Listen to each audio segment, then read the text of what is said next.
This is Wayne. I'm here with Dan Mack from the Mack Elevation Forum, and today Dan hosted and moderated the Omni-Channel and Digital Merchandising Summit. It was presented by both Dan, Drugstore News, and Walgreens. It was a great day, fascinating thought leadership around digital disruption, and I was impressed by a couple of key takeaways, one of which is artificial intelligence is here to stay. It's a business enabler, and it's a utility for business success. Dan, what do you think about that? I thought the insight that came through very, very clear today was that most organizations are not utilizing artificial intelligence with their marketing strategy. And they're not integrating that voice into the overall approach of how they build a brand, how they market a brand, and how they listen to the consumer throughout the whole decision tree. Yep. And that's an insight. That's a big insight. Yep. And the other thing, Dan, the gentleman from L2 spoke about those companies that have a digital-first mentality are growing faster than non-digital first companies, and the CAGR growth is there to showcase that. Right. Actually, that was Chad from L2, which is a division of Gartner. He discussed a little bit about what genius companies are doing digitally. Genius companies are only 2% of all companies or brands. Here's what they do differently. Their board of directors is comprised of people who understand digital. Their organizations are run by a chief digital officer. They hire different types of people. They think differently.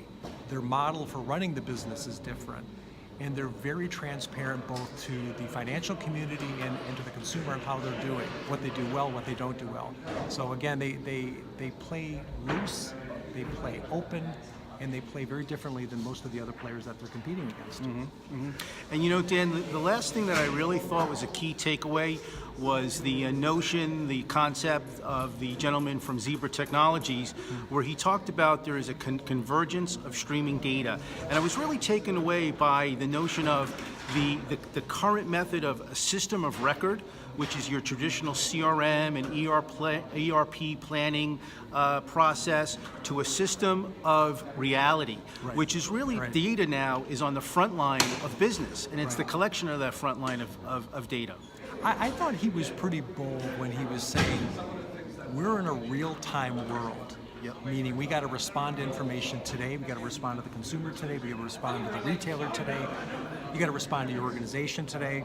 So you have to be really skilled and practice that agility while still bringing thought leadership. They have to coexist. I think many companies who are smaller think we're more agile, and that's our advantage. But what we're seeing with some of the bigger organizations who are thought leaders, they're more agile than many of the smaller firms.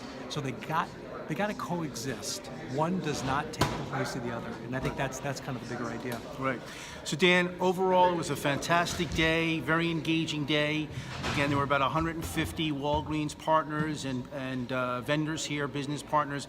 Can you leave us with any last thought? Yeah, there's an idea that came up at the beginning and at the end of the program, which was, as a consumer, the best experience you've ever had with an individual, with a company, with a coffee shop, it doesn't matter where it is, the best experience you've ever had, that's your new normal.